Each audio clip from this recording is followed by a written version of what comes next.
bawat habang ako'y naguguluhan. Okay, God's morning mga kapatid. Medyo nalibang po tayo. No, it's 6:03 na. At ngayon po dito sa ating araw na ito. No, ngayon po ay araw ng Wednesday at ngayon po ay May 6 na. Ngayon pong taong 2026. At ngayon pong araw na ito ng Miyerkules.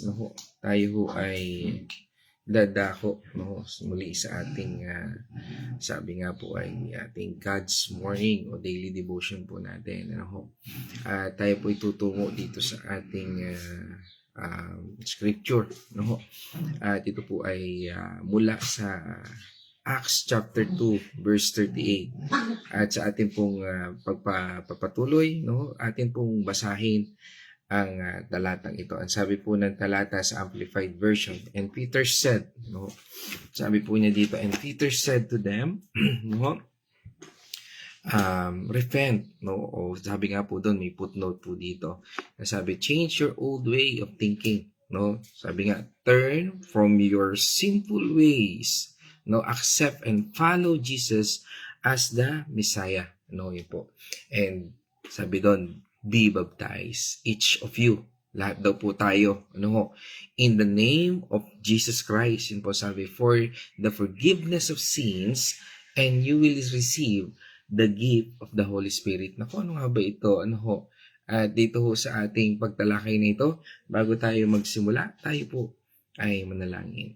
O manaming Diyos na makapangyarihan, banal na Espiritu at aming Panginoon tagapagligtas, kami po ay nagpapasalamat, Panginoon, sa araw na ito. At patuloy niyo po kami, Panginoong gabayan, O Lord, sa aming pag-aaral na ito at pagtungo sa iyong salita. Pagkalooban mo kami, Panginoon, ang gift of understanding, O Lord, upang maunawaan namin ang bawat salita nito. Alisin mo po sa isip at puso namin ang hindi galing sa iyo. At bagkus ikaw lamang po magbigay sa amin ng conviction upang kami ay mabago ng naayon sa iyong kalooban at sa iyong kabutihan. Salamat po at ikaw ang aming Diyos na makapangyarihan na sa amin po, Panginoon, ay mangusap. Again, Lord, sa yugtong ito, speak to my vocal cords, none of me and all of you. In this I pray in the name of our Lord Jesus Christ. Amen and amen. Mga kapatid, dito po sa ating paksa ngayon, may mga ilang katanungan. Kaya nga, bago tayo magsimula, ating pagbulay-bulayan ito o isipin natin dahil dito po sa ating scripture na binasa ay napakahalaga po na maintindihan natin. Unang tanong, sapat na ba ang paniniwala lang para maligtas? Yun po yung isang bagay. Ano nga ba talaga? Ikalawang tanong po, ano nga ba talaga ang tamang pangalan na dapat banggitin sa bautismo? Yan, medyo critical po yung issue na yan.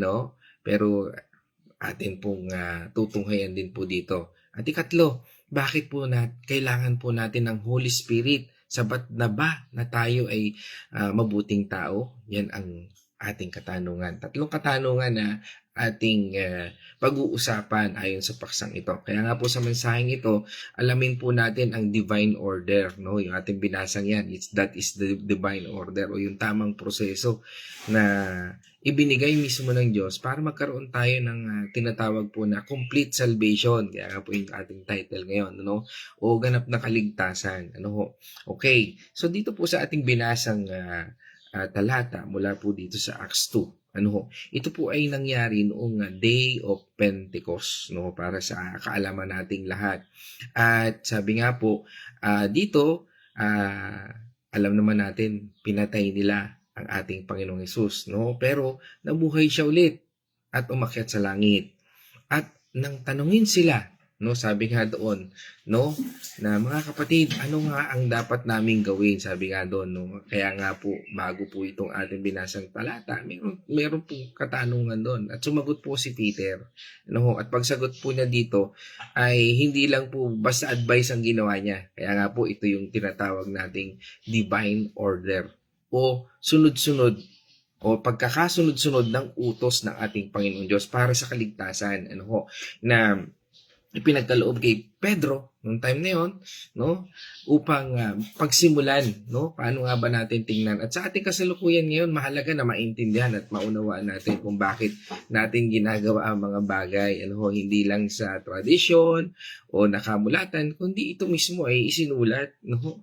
Kaya nga po dito sa Acts chapter 2 ay napakahalaga po na maunawaan, maintindihan natin at kailangan ipanalangin natin upang magkaroon tayo ng tamang conviction para masunod natin kung ano nga ba ang ipinag-uutos sa atin ng Panginoon. No? Kaya nga, tayo po bilang mananampalataya, no? Tayo po mismo ay kailangang makaranas nito. At dito po natin makikita yung 3 major steps na kung paano magkakaroon ng tunay na relasyon sa ating Panginoon Diyos. At dito po ay itong 3 hakbang na ito ay nawa ay magbigay po sa atin ng kalakasan at direksyon, no? Dito po sa unang step, no, sabi dito, magsiwalat o magbago ng isip. Sabi nga po doon, di ba? Repent, no? Yun po yung ibig sabihin nun, yung repent. No? Ang original word po nito ng repent is metanoia. Ibig sabihin po nito ay change of mind. Parang hinango po dyan yung metamorphosis. No? Yung parang, di ba, yung butterfly. Yung uod, naging kukun, hanggang sa naging butterfly. No? Alam naman po natin yung ano na yon, yung evolution na yon. No? Kaya nga, hindi po ito iyak o lungkot sa kasalanan lamang. Ito po ay 180 degrees turn around. Hindi po 360, kasi bumabalik eh. 180. Ibig sabihin, yun po yung pagtalikod natin sa kasalanan. Dati po, ang isang taong hindi pa po binabago ng ating Panginoon Diyos, ang isip po ng mga yan, o tayo mismo, no? Ang isip natin ay sarili lang natin. No, inisip lang natin, basta ako ganito, basta ito para sa akin. No? Dati, gusto pa rin natin ng kasalanan. Parang ganun po. Parang minsan proud pa nga tayo pagka nagkakasala, di ba? Nung tayo ay hindi pa nababago ng Panginoon. Pero nung tayo binago ng Panginoon, parang tayo ay, naku, bakit nagawa ko ito? No? Kaya nga diyan po papasok, no? Na nagre-repent tayo. No? Binabago ng ating Panginoon Diyos ang utak at puso natin. Ganun po yun. No? Kasi nga, kung hindi mababagong isipan natin at puso natin, kasi ang battle ay nandito. No? Nasa utak. No? Kaya po yan ang pinupulyot ng kaaway para makapasok sa puso natin. Kaya pag ang sign po na nakapasok na sa puso natin, yan yung nag-i-enjoy tayo sa kasalanan. Nag-i-enjoy tayo sa mga bagay na hindi nakalulugod sa ating Panginoon Diyos. No? Kaya nga po yun po yung sign na yun. Kaya nga po, ang dating masaya, yung masaya sa kamalian, sa kasalanan, ngayon ay nasasaktan na tayo kapag gumagawa po tayo ng mali. Yan po yung sign na yun. Kapag ikaw ay nasasaktan na at nakakagawa ka at hindi mo nasusunod ang Panginoon, ibig sabihin sign po yan na ikaw ay talagang binago na ng Diyos. Kaya nga po, ito yung unang senyales na sabi nga ay tinatamaan. No? Dahil tinatamaan na po yung Holy Spirit. Hindi na tayo komportable sa kadiliman. Parang hindi tayo mapakanali. Sa mga taga-San Pablo'y, mahal ko'y, sabi nga daw po, hindi na tayo mapakanali kapag tayo ay nagkakasala. Yan po yun. Kaya nga, mula sa pagiging alipin ng kasalanan, nagiging malaya na tayo. Kaya nga po, dahil pinili po nating talikuran ito at sundin ang ating Panginoong Jesucristo, kasama na po ang buhay natin dyan. Natatransform, nababago. Diba? Sabi nga po sa atin sa John 8 verse 34, ito po sabi doon, Jesus answered them. Sabi niya doon, I assured you, most solemnly I tell you, sabi niya, whoever commits and practices sin is the slave of sin. No? Napakalinaw po noon. Kung ikaw ay lagi pa rin na nagkakasala at again, sabi nga, minsan talagang nahihirapan tayong yan. Pero kung tayo ay lalapit sa Panginoon, hihingi tayo ng lakas sa Kanya, mapagtatagumpayan po natin yan. Kasi hindi na po tayo alipin talaga ng kasalanan. Naaalipin lang tayo kasi nag-i-enjoy tayo Bakit po? Papansinin niyo po yan, ano? Papasok yan sa utak mo, hanggang sabihin, ano, parang masarap yon, maganda yon, hanggang sa hindi mo alam, napupulyot na yung puso mo. Parang ganito lang yan, no? Yung pinaka best wiles of the enemy ito, chismis. Yung, alam mo kapatid, ito'y para lamang naman para maipag-pray natin ang taong ito. Alam mo ba, si ganito at si ganito, nai-enjoy naman yung taong nakikinig. So hanggang sa nalalaso, napupulit na yung isipan niya. Kaya nga minsan nakala mo holistic, no? Yung para bang sabihin natin, uy, tayo mag-Bible study. Pero nangyari sa Bible study, chismisan. Ano ho? Kapag ganun po ang tema, meron pong mali. Ano ho? Kasi nga po, again, fellowship is fellowship. Pero pagkabuhay na ng tao, chismisan na yan yung lumalaso na, again, you are inviting the presence of the enemy in your life. No, kaya nga po hindi na po tayo alipin yan.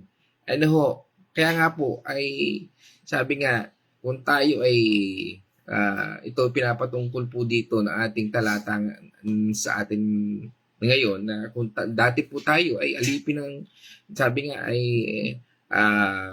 ng utos ng demonyo, utos ng laman, no, sinusunod natin, pero hindi na po yan. Nasabi nga po sa atin ng Romans 6 verse 18, no, ay ito po, and having been set free from sin, you become enslaved to righteousness. Yan po sabi doon. Kapag nagre-repent po tayo, no, halimbawa, nagkasala tayo, we repent, Lord, paano ko nga ba ito mapagtatagumpayan? Lord, nagkasala na naman ako. No, ano nga ba ang dapat kong gawin? No, kapag tayo lumalapit sa Panginoon, binibigyan tayo ng lakas ng Panginoon. No, yan yung minsan, kausapin mo yung pastor mo, o kaya manalangin ka, o kaya ano mo ito,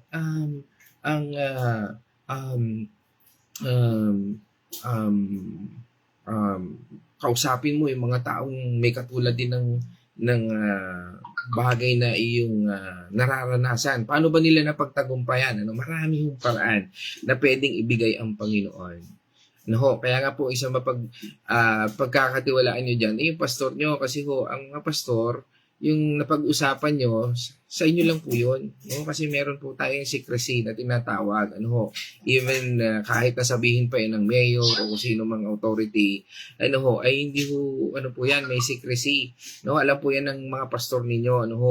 At only sabi nga ay kung merong subpoena o judge lang ang pwedeng makapag dito sa lupa, and also God. Kaya nga po mahalaga po yan kasi upang ma-address, dahil marami pong hidden sin na parang minsan ginagamit pa nga yung Bible study para lang magkaroon ng kasalanan. Alam niyo ba yun? Yung magtatagpo sila doon sa isang Bible study at sasabihin nila magba-Bible study sila pero gumagawa sila ng kasalanan.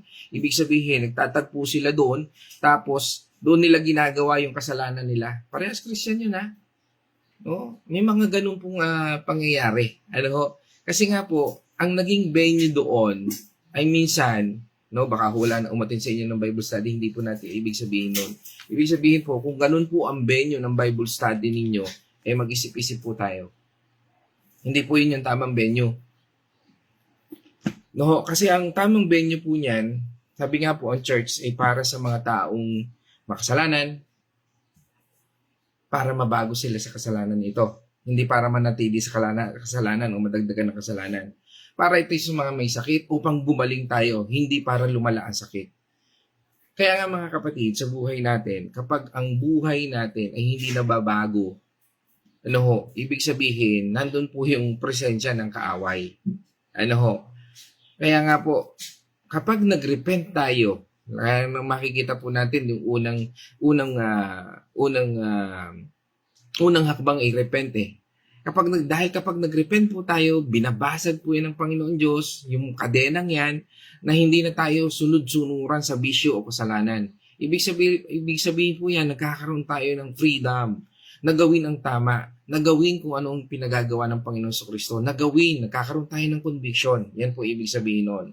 Okay, punta na po tayo sa ikalawa. Dahil lang kung your time is very precious. Sa ikalawa, yung bautismo. Sabi dito, magbautismo sa pangalan ni Jesus, be baptized. Napakahalaga po niyan. In the name of Jesus Christ. Yan po sabi doon. Dito, marami pong nalilito. Sabi nila, sandali. Di ba sa Matthew 28:19, sabi in the Father, Son, and the Holy Spirit. Again, okay, bilang mga mananampalataya, kailangan po nating maintindihan na walang contradiction dito. Ito po ay complete theology. No? Bakit po? Sabi nga doon, di ba, sa Matthew 28 verse 19, go therefore and make disciple of all nations, baptizing them in the name of the Father and the Son and the Holy Spirit. Paano ito natin, o paano ito nagkakaroon ng connection? No? Again, ang ating Panginoong Hesus mismo, ang ating Panginoong Hesus mismo po ang nagsalita dito. Ang sabi niya dito sa Matthew 28:19, ay yung ating binasa kanina. Baptize them in the name of the Father and the Son and the Holy Spirit. At dito po sabi ng ating Panginoong Hesus, ay sabi naman ni Peter, sabi niya dito, ay nagsabi dito sa Acts 2:38, sinasabi dito na baptize them in Jesus' name. Okay, hindi po sila magkalaban. Hindi ho yun yung pakahulugan dito. Okay, sa Matthew 28:19, sinabi ng ating Panginoong Hesus, ang identity o kung sino ang Diyos o the Father, the Son, and the Holy Spirit. Dito po sa Acts 2:38, ibinigay ni Peter ang name o pangalan ng ating Panginoong Jesucristo. Okay, bigyan po natin ang analogy. Hindi natin pwedeng gamitin ang analogy ng itlog o ano pa mang instant coffee. Ang sabi ng Panginoon, let us created to the image of God. Let us created. So, gamitin natin tayo bilang analogy nito. Ang tao, the image of God. Dahil tayo po ay image ng ating Panginoon Diyos. At para maintindihan po natin ito. Isipin ninyo ang sarili natin o tayo, tao. Ginawa tayo ayon sa larawan ng Diyos Ama, Diyos Anak, at Banal na Espiritu. Meron tayong katawan. Ito yung nakikita ng mata at nahawakan. Tama? At meron din po tayong diwa o isip. Okay? Ito yung nasa loob natin na hindi natin nakikita. Tama? Makikita mo ba yung iniisip niya? Iniisip nito, kakain ito ng pagkadami-dami. Parang ganun. Kung nakikita lang siguro natin yung iniisip, nalalaman natin. Tama? Pero hindi. Yun po yung kahulugan nun. Again, meron din po tayong hininga o buhay. Ito po yung nagpapagalaw sa atin. Nandyan yung hininga at buhay kasi kung wala nang hininga, dead na. Tama? Okay? Pero yung hininga at yung buhay na ito, hindi natin nakikita. Tama? Pero yan po yung nagpapagalaw. Okay. Isa lang ang tao, di po ba? May 3 parte siya. Body, soul, and spirit. Kaya kapag tinawag mo siya sa pangalan ng na iyon, halimbawa, pag tinawag natin ay pangalang Winnie, Winnie, ibig sabihin, kasama na po doon yung katawan, isipan niya, at buhay niya. Yan po yon, body, soul, and spirit. Hindi mo kailangang sabihin, tinatawag kita sa iyong spirito. Tinatawag kita sa iyong soul. Tinatawag kita sa iyong laman. Hindi po, di ba? Tatawagin mo siya sa pangalan niya. Halimbawa, ang pangalan niya ay Tatay Victor. Halimbawa, ang pangalan niya ay Na Josie. Halimbawa, ang pangalan niya ay Abigail. Halimbawa, pangalan niya ay Nay Winnie, Patual. Halimbawa, pangalan niya ay Sister Babes. Yan po yun. At kaya yan po yung isang analogy na maibibigay ko po ngayong umagang ito patungkol po dito. Ganun din po ang Diyos. Ang Ama, ang diwa at pinagmulan. Ang Son, ang katawan na naging tao. At ang Banal na Espiritu, ang hinga, buhay na gumagalaw. Naintindihan na po? Okay, nawa. Kung gusto nyo pa ho ng paglilinaw, PM nyo na lang ho ako para sa mas mahabang fellowship. Yan. Okay. Kaya nga mga kapatid, ang tamang gawin, kapag tayo po ay nababaptize o ibabaptize, o tayo nagbabaptize, lagi natin gawin ito, I baptize you in the name of the Father and the Son and the Holy Spirit, in the name of the Lord Jesus Christ. Yan po. Bakit ganito? Okay. Dahil in effect o kasama na doon ang kapangyarihan ng Ama, ng Espiritu Santo sa pangalan ni Jesus. Kasi walang ibang pangalan Dahil si Jesus ang katawan ng Diyos na nakikita natin. Kaya kapag nabaptize tayo sa ganitong paraan, buong Diyos ang tinanggap natin. Ang Ama na lumikha, ang Anak na nagliligtas o nagligtas sa atin, at ang Espiritu na bubuhay sa atin. Kaya nga po sabi doon sa Acts chapter 4 verse 12, sabi po doon, Sa kanya lamang matatagpuan ang kaligtasan sapagkat walang ibang pangalan ng sino mang tao sa buong mundo na ibibigay ng Diyos sa bawat tao upang tayo ay maligtas. Amen. Sabi doon, di ba? Neither is there salvation in any other. For there none other name under heaven given among men. Whereby, sabi doon, we must be saved. Walang ibang pangalan. Kaya nga po ang ginawa ni Peter ay tama at kumpleto. Hindi po ibig sabihin nawawala ang Ama at ang Holy Spirit, kundi sila po ay nakalagay at nakapangalan lahat sa ating Panginoong Hesus. Bakit po kailangang ilubog? Yan po siguro itinatanong at iniisip ng iba. Ano ho? Kasi nga po, ang bautismo po ay hindi simbolo. Ito po ay identification. Okay? This is identification. Para kang nagkaroon ng ID. Di ba, papasok ka sa school, pag wala kang ID, mahigpit ang gwardiya, hindi ka pwedeng pumasok. Wala, hindi ko nakikita si Jesus Christ. Again, hindi po yan salvation na. Only that is declaring kung talaga, dito natin makikita kung talaga sumusunod ka sa Panginoong Kristo eh. Kaya nga po yung iba, nagkakaroon ng conviction talaga magpabautismo kasi nga, there's conviction from them. Dahil alam nila na ito ay identification natin. Ay, ako po yung nabautismuhan sa pangalan ng Ama, ng Anak at ng Banal na Espiritu Santo. At ang ginamit po ng Panginoon para magbautismo sa akin ay halimbawa po si Pastor Mon. No? Ang pogi ho ng pastor na yun. Biro lang po yun. No? Okay. Kapag inilubog po tayo, ibig sabihin po, namatay tayo kasama na ating Panginoong Kristo. Bakit? Siya po yung namatay eh. Di ba? Siya yung inilibing. Siya rin yung ipinako sa krus. Na ngayon, wala na sa krus. Kundi nabubuhay na. Kaya nga po, kapag inilubog tayo, ibig sabihin, namatay tayo kasama at nabuhay ng ating Panginoong Kristo. Kaya nga po yan, identification. Kapag inahon tayo, ibig sabihin nun, bumangon tayong muli kasama niya para mamuhay ng bago. Yan na po yun. Meron nga po ako dati na bautismuhan eh, naka-wheelchair. No, nabautismuhan po yun, na naka-wheelchair. Kasi talagang gustong-gusto niya na sundin ang ating Panginoon sa Kristo. Naalala ko tuloy yung batang yun. Na-amaze ako sa faith ng batang yun. No? And that is, hindi ko talaga makalimutan yung batang yun. Na nung sabi niya, gusto ko na po talaga mabautismo. Naalala ko dyan yung yung istorya ng eunuko na gusto niya na talaga magpabautismo. Talagang gawa kami ng paraan para lang mabautismoan talaga siya. Pero sa biyaya ng Panginoon, purihin ng Diyos sa faith ng batang yon, no? Napakabuti po ng ating Panginoon Diyos. Kaya nga po, dito po, ibig sabihin po kasi, ng mga tao na bautismuhan, dito po nahuhugasan ang kasalanan at tinatanggal ang old man, no? Yung dati nating pagkatao o dati nating mga pag-uugali, ano ho. Kaya nga po sa ikatlo, no? Tanggapin po natin ang kalooban ng Espiritu Santo, the gift, no? Sabi nga po doon sa talatang binasa natin kanina, and you shall receive the gift of the Holy Spirit, no ho.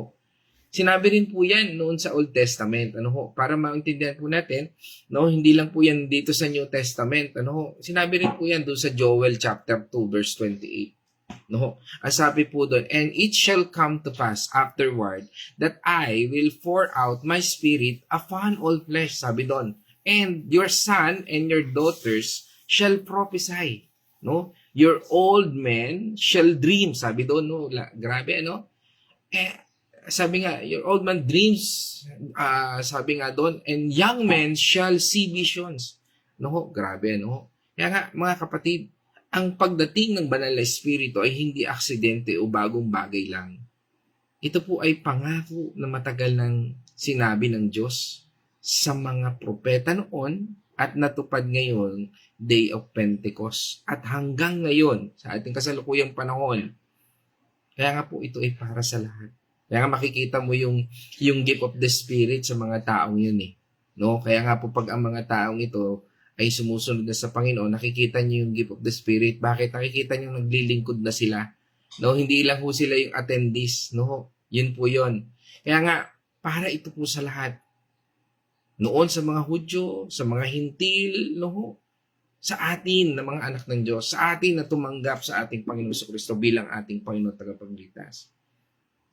Basta tinawag po tayo ng Panginoon, may calling, sabi nga, tinawag tayo na gawin ng mga bagay na yun. Yan po yun. Hindi po ito bonus lang o extra lang. Ito po ay pangangailangan natin. Kaya nga po mga kapatid, ang Holy Spirit ay hindi lang feeling o emosyon.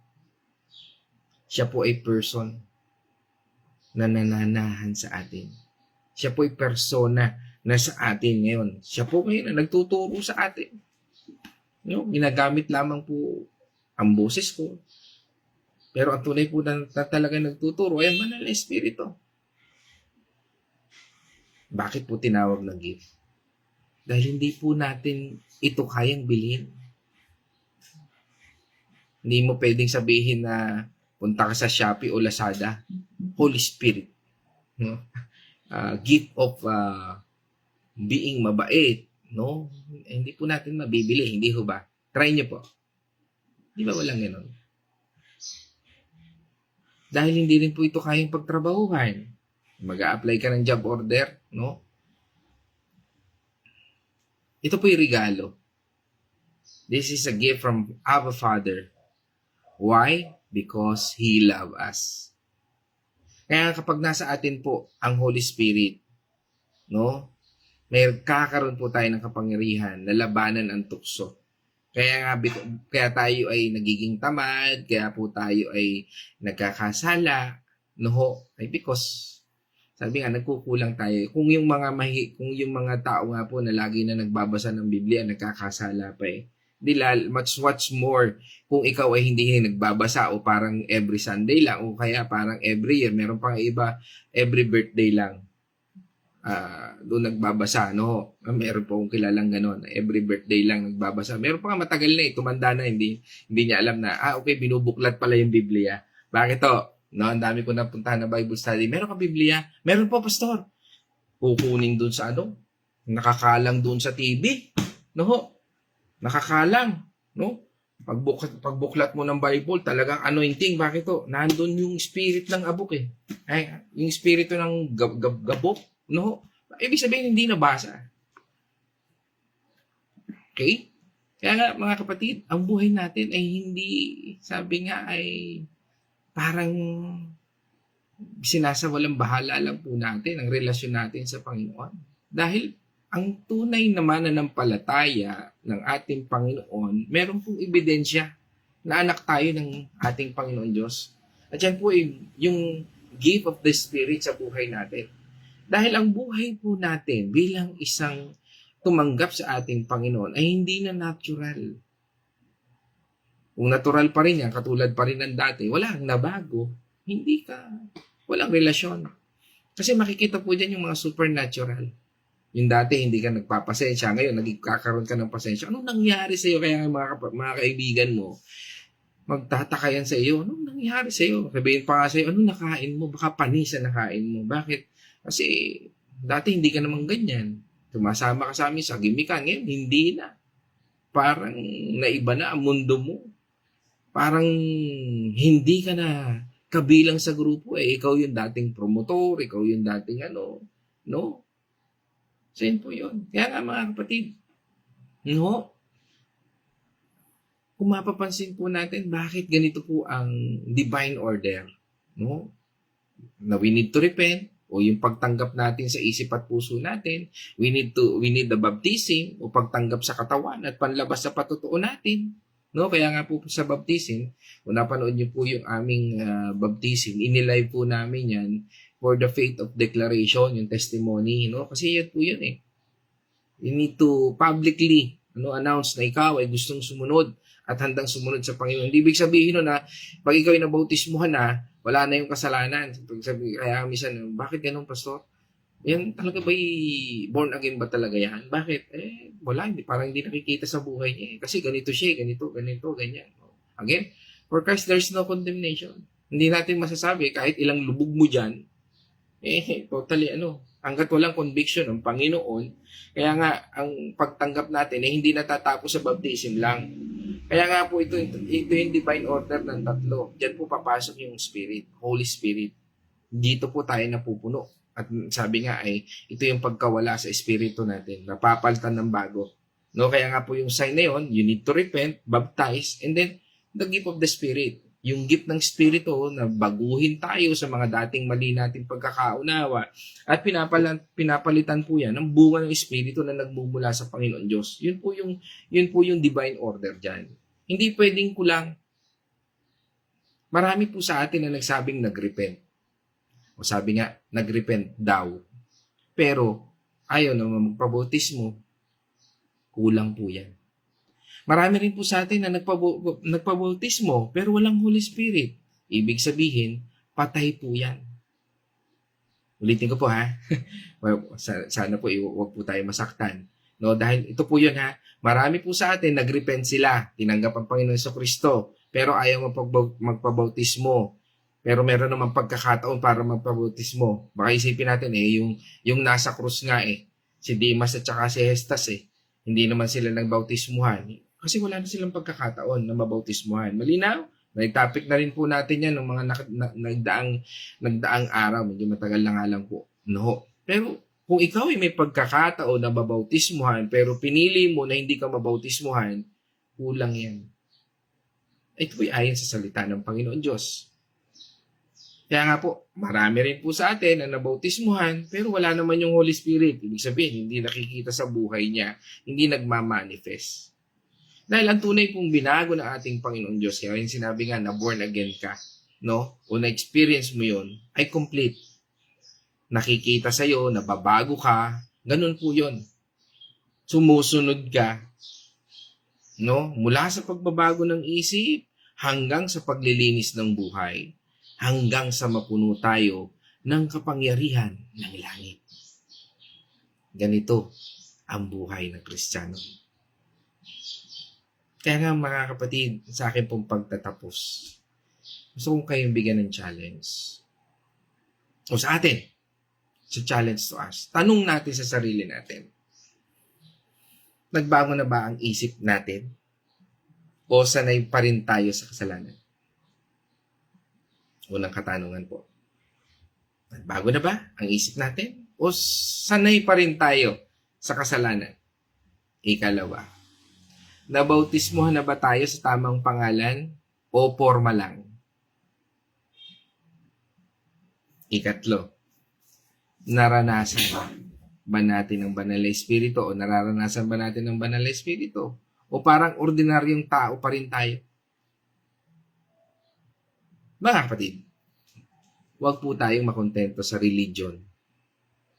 Hingin po natin ang complete package ng kaligtasan. Dahil kapag ginawa natin ito, hindi lang tayo ang maliligtas, kundi magkakaroon pa rin po tayo ng kapangyarihan para mabuhay ng panalo araw-araw. Hindi yan yung binubugbog ka ng kaaway, ng diablo sa bawat araw paglabas natin. No? After this, magpapabugbog ka na naman. Hindi. Ikaw na ngayon ang panalo. O ang panalo na sa buhay mo ngayon ay ang Godhead. Abba Father, Lord Jesus Christ, and the Holy Spirit. Kaya nga mga kapatid, sa aking pagtatapos, sabi nga po, the Holy Spirit is not just a gift received. Hindi lang po yung basta natin tinanggap, but a person who dwells, nananahan sa atin. Transforming our lives from ordinary to powerful and holy. Purihin natin Panginoon Diyos mga kapatid. Diyan po tayo magtatapos. At nawa, tayo po ay napagpala ng ating Panginoon. No? At ngayon naman, tayo po ay tutungo sa Venice reflection. Dito po sa ating napag-aralan sa Complete Salvation Experience, ang unang-una daw po nating dapat gawin ay pagsisihan ang ating mga kasalanan. Ipinapaalala po nito na ang daan patungo sa Diyos ay ang taimtim na pagsisisi at pagbabautismo sa pangalan ni Jesus. Wala pong ibang pangalan na dapat tayong banggitin. Tanging Panginoong Hesukristo lamang po ang ating babanggitin kapag nagbabautismo upang mapatawad ang ating mga kasalanan. Kaya kapag po tayo ay sumunod dito, tatanggapin natin ang mahalagang regalo na manggagaling sa ating Panginoon. Ang Espiritu Santo na siyang nagbibigay ng buhay at ng lakas sa atin sa araw-araw. Ito ay bukas para sa lahat, wala po itong pinipili. Kung ito po ay bukas sa lahat na handang magbago at mamuhay ng ayon sa kalooban ng ating Panginoong Diyos. Hindi po ito para kay pastor lang, hindi ito para kay sa mga members lang. Lahat po ay itinawag. Nasa sa atin na lang po kung tayo ay susunod. Amen. Doon po masusubok kung tayo ay talagang susunod sa ating Panginoong Hesukristo. So, yun lamang po. Susunod o tatango. Hindi, susunod ng buong puso at hindi ng nguso lamang. So, yun lamang po. Maraming salamat and God bless sa inyong lahat. Okay, Gloria ng Diyos. Salamat sa iyong reflection. At ngayon naman tayo po tutungo. Tutungo. No? Ngunguso. Yan. Hindi po tutungo naman sa ating pagbati. At atin pong pag-shout out no, sa ating mga kapatid na talaga namang laging nag-iintay, no, nag-aabang. No, para makasama at makasalo natin no sa napakasarap na pagkain ng salita ng Panginoong Diyos. Ano ho, the best food in town, sabi nga po. Ano ho, at tungo tayo, nandito po sa unahan ng section ko, ang Nonoso family, yan, sa pangunguna po ni Ate Nela Nonoso, isang mapagpalang umaga po sa inyong buong pamilya, yan, sa Nonoso family. Yan, at binabati po natin ang buong Nonoso family, lahat na po yan, hanggang kaapu-apuhan, hanggang sa isisilang pa lang. Yan, binabati na po natin yan. Ho, at pagbati rin natin kay Cindy Mercado dyan sa Pampanga, aka Honey Dipog. No? Hindi ko malaman kung bakit naging Honey Dipog yan. No?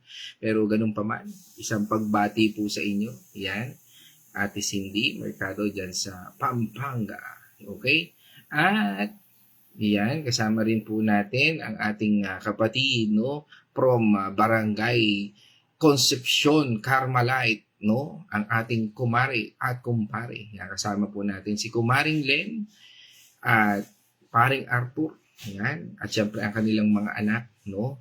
Si Pau at si Julene, no? At pagbati na rin namin sa aming inaanak kay Tyrone at kay Janessa. Yan, binabati natin ang Azucena, Tanyo family, no? Sa buong angkan, lahat dyan, no?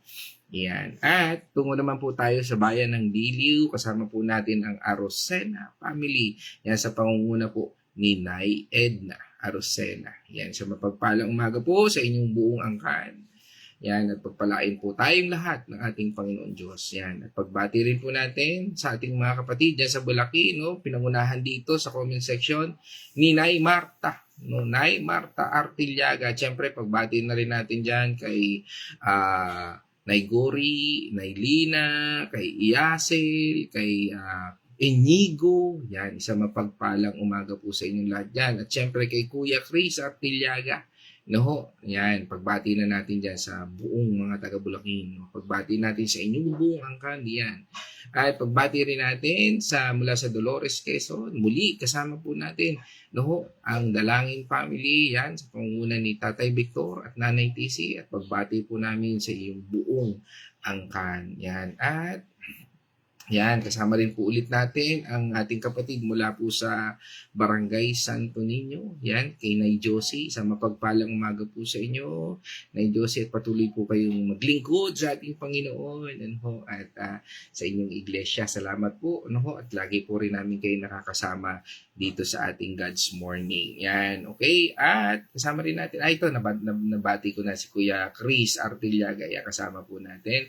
At punta naman po tayo sa Villa Escudero, kasama po natin si Nay Winnie Patual, no? Pagbati natin diyan sa buong angkan ng Patual family diyan sa Villa Escudero. At kasama na rin natin dyan ang pamilya ni Ate Lisel nung buong angkan niya. Yan, si Ate Lisel Dalangin. Ano, sa mapagpalang umaga po sa ating lahat dyan, no, sa Villa Escudero. Yan, ito, nabati ko na si paring Arthur. Yan, at dito ay, yan, ito, nabati ko na rin pala ito si Ate Lisel. Okay, no. At yan, kasama rin po natin ang aking kapatid, no, from Santa Rosa, Laguna. Siyempre yan, si Caroline Mercado, at pagbati ko sa buong iyong pamilya, no, sa iyong anak, kay Princess, kay Shai, kay Jello, kay CJ, at kay Sian, no, at siyempre, nabati ko rin ang aking magandang nanay, Corazon Mercado Gano, no, at ganun din ang aking anak, no, na si Casey Mercado. At syempre pagbati ko rin sa aking anak na si Kyle na nasa Batangas, ano, nasa dorm niya, ano. Yan, pagbati na rin natin diyan sa aking buong pamilya, angkan, mga kapitbahay, lahat na, ano. Ha, yan, kasama rin pala natin ang aking nanay, ano. Ayan, isang mapagpalang umaga, no. Yan, at pagbati rin natin from, kasama pala natin, okay, kasama ulit natin, no, from Osamis, no, Osamis City, kasama po natin ang C family, yan, sa pamumuno ni Doktora Julia, at pagbati rin po natin, no, kay Sir Dodong, ano ho, yan, at purihin po ang Panginoon Diyos, at pagbati ko na rin dyan kay Johan, kay Kerwin, at kay Jansen, ano ho, sa mapagpalang umaga po sa inyo, Doktora. Yan. At pagbati rin natin sa ating kapatid from Makati City. Ano ho? Yan, pagbati natin sa Rianzares family at pagbati rin natin sa Vasquez family po sa Bulacan. Yan, mga kamag-anak po ni Sister Babes na lagi din po nakikinig. Ano? Yan, namiss ko tuloy si Ape at saka si Kuya Jay. Sino pa nga ba yun? Si Richard at saka basta, maalala ko rin po yun. No? Nalimutan ko ulit ang pangalan. Patawa doon, ano ho? At ako'y malilimutin sa pangalan. Ano ho? Yan. At, sino pa po? No? Yan. At kasama rin po natin ngayon, no? Aking kapatid, no? Ang Biray family na kasama natin po sa pamumuno ni Sister Grace. At yan, pagbati rin po natin from, hindi ko lang alam kung nabiyahin na ito si Sister Grace, no? Ingat pagdadrive, no? Pagbati natin sa buong family, no? Biray family. Yan, at siyempre kay Brother Mike, kay Miko, kay Carl, kay Ellie, at sa mga baby, kay Dion, at kay siyempre sa aking inaanak kay Butchay, at ganoon din kay Dayan. Isang mapagpalang umaga sa atin po dyan sa Bae, Laguna. No? Yan, ang Biray family. Yan, kasama rin po natin ngayon. Okay, at sino pa? Ano pa ba akong hindi nababati? Yan, kasama rin po natin si ang Abdal Artillaga family from South Meadows, no? Yan, kasama po natin yan at pagbati natin sa inyong buong pamilya. Pastor Ape, sa mapagpalang umaga po sa inyo at sa inyong sa ating patuloy na pagsasama-sama dito sa ating God's Morning. Bagamat online, ano, talagang purihin ang Panginoon Diyos, no? Isang kagalakan po na sama-sama po tayo na nagbubulay-bulay na salita at sa mga makikinig pa, no? At pagbati po namin sa inyong buong pamilya, Andal Artillaga family, sa inyong buong angkan, no? At kasama rin po natin ang ating kapatid, no, si Ma'am Manilyn Mendoza. Yan, isang mapagpalang umaga, ma'am, no? Lagi na po namin kayo nakikita rito. Isang kagalakan po sa biyaya ng ating Panginoon Diyos. At pagpalain po kayo ng Panginoon Diyos. God's morning po. Yan. At dyan po tayo nagtatapos, mga kapatid, no? Nawa ay nabanggit ko lahat. Wala ho ako na-missan ho. At kung meron man po, PM niyo po ako at huwag pong magtatampo ha. At hindi ko po lahat masasaulo ko nabanggit na nagbabase lang ho ako nandito sa comment section. Ano ho? At na nakikita natin. However, tayo po yung magtatapos na. At sa ating pong pagtatapos, tapusin po natin ang ating gawain ito sa pagpupuri at pagsamba sa Kanya sa pamamagitan ng pananalangin. Tayo pong lahat ay manalangin. O manaming banal na makapangyarihan, banal Espiritu at aming Panginoon tagapagligtas. Nagpapasalamat po kami sa muling pagbubukas mo ng iyong aral patungkol sa amin upang buksan ang aming isipan, ang aming puso at pangunawa at matuto kaming sumunod ayon sa iyong kalooban. Salamat dahil ikaw ay mapagmahal na Diyos At patuloy kaming tinuturuan ng naayon sa iyong layunin at sa iyong mga bagay na nais mong baguhin sa aming buhay. Kaya nga Panginoon, kami po ay nagpupuri, nagpapasalamat sa bawat salita na aming napakinggan. Turuan mo kami, Panginoon, na bigyan, Panginoon, ng pagtugon ang lahat ng ito. Turuan mo rin kami, Panginoon, na ang lahat ng ito ay bigyan mo, Panginoon, ng sapat na karunungan at kaalaman upang sundin namin. Alisin mo ang mga bagay na hindi galing sa iyo. No, sa isip, sa salita at sa puso namin, bigyan mo kami ng lakas upang sundin ang iyong layunin, ang iyong kalooban sa aming buhay. Kami po ay naniniwala sa mga oras na ito ng ang sino mang may karamdaman ay pinagaling mo na sa pangalan ng iyong anak na si Jesus. At naniniwala rin po kami na ipagkakaloob mo ang lahat ng bagay sa aming buhay ng mga pangangailangan na kulang sa amin. At hindi po kami magkukulang dahil ikaw ang aming kasama. Kaya Panginoon, salamat Panginoon. At pinapatuloy po namin, pinapanalangin din ang nalalapit na surgery ng aking asawa. Nawa ay ito po yung magbigay ng pabor, O Lord, ayon sa iyong kapangyarihan at magbigay po ito ng kapurihan sa iyong pangalan. Salamat Panginoon at sa lahat ng ito, sa iyong papuri at pasalamat in the name of our Lord Jesus Christ. Amen and amen. Mga kapatid, let us shout the shout of victory. Christ has died. Christ is risen. Christ will come again. And together, we are for Christ. Again, God's morning, everyone.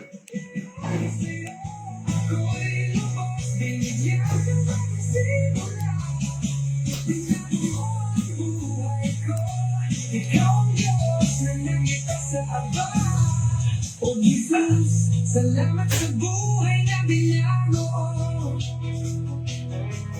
Sa pag-ibig mo, wagas ako'y tumutugon ang buong puso.